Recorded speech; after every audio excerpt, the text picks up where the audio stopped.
Welcome to Khanversations. I'm Muqtedar Khan, your host, and today I want to essentially address a very simple question. Why have there been instability and revolutions and toppling of governments in 4 of the South Asian countries, Pakistan, Sri Lanka, and Nepal, and why is there stability in India? I'm going to try and provide structural arguments. I will try to explain to you from the perspective of economics as to why these things should not be surprising, even though a lot of people are surprised that the government in Nepal has been toppled in protests which have lasted less than a week and a half. And there is actually right now political chaos. So the question really is that we could have anticipated this, and I'm going to show you some data. And from that data, it will become pretty obvious that these countries were ripe for some kind of upheaval, uprising, or even revolutions. What I'm going to do today is I'm going to take the data of the year in which there was a change in government. So basically, for Pakistan, I'm looking at 2022, and so for Sri Lanka too, 2022, Bangladesh 2024, Nepal 2025, and India, I'm looking at the Lok Sabha elections in 2024, and then basically I'm trying to explain to you why 4 other countries saw basically a kind of regime change, whereas India continued with Modi and BJP. What's the fundamental difference? And so if you look at the data I'm sharing with you, I'm using essentially 3 indicators: inflation, real GDP, and unemployment. If you have been following Khanversations, I have talked quite a bit about the misery index in the United States, which is inflation plus unemployment. If the total of inflation and unemployment is 10, then usually the incumbent loses elections. And one major example is of George H. Bush, who in 1992 lost because the misery index was more than 10, even though he had won a major war in the Middle East.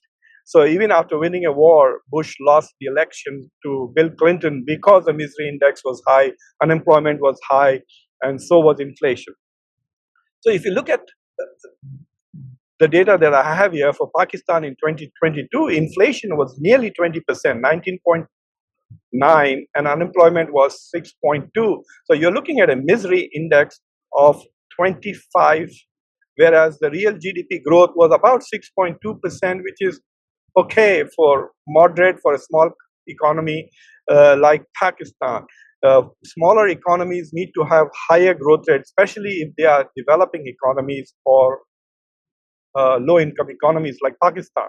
So a 6.2% growth rate is not something great for a country like Pakistan. It should be around 8, 10, or even more.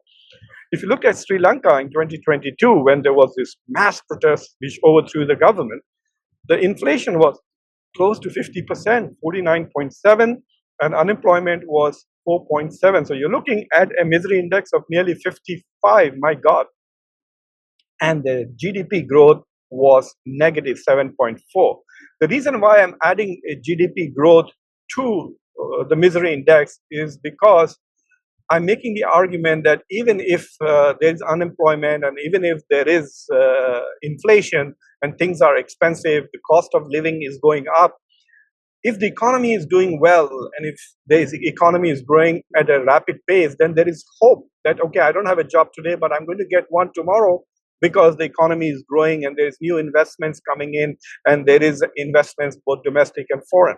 So high growth rates create new opportunities. So even if inflation is temporarily high, and even if the unemployment is high, if the economy grows, there is hope that there will be new jobs created and things can get better.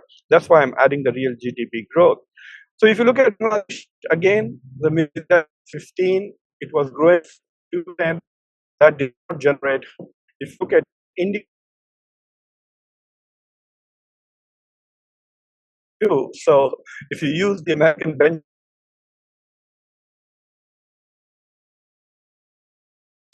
Sabha elections in 2024 was up ke baar 400 par, but instead of getting 400, BJP got 240 seats or thereabouts, and is essentially in a coalition government. People continue to talk as if BJP won the election. It did not. It's a different thing that BJP is fortunate enough to have a very incompetent and divided opposition without leadership that can inspire them.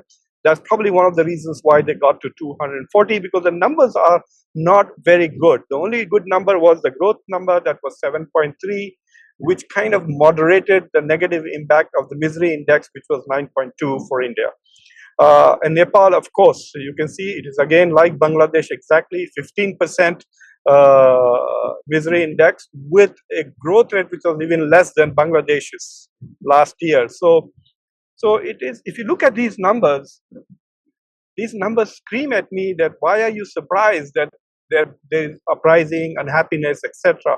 All these things are triggers. The banning of the social media is not the reason why there was an upheaval. The banning of the social media was the trigger, and all the resentment that was accumulating, or the disenchantment with the elite, the corruption, the inequality in the society, all of that have contributed to this. So that was the basic point that I wanted to make, is that before we try to understand the politics of what is driving these upheavals in South Asia, we must also look at the political economy of South Asia, and the political economy looks pretty grim. I mean, there are some foreign policy questions that are also that can be raised. For example, this is India's backyard, and India's backyard is in complete chaos, and India's backyard is so unstable and so badly governed. And so the question is raised that India likes to claim itself to be Vishwa Guru, India is a leader.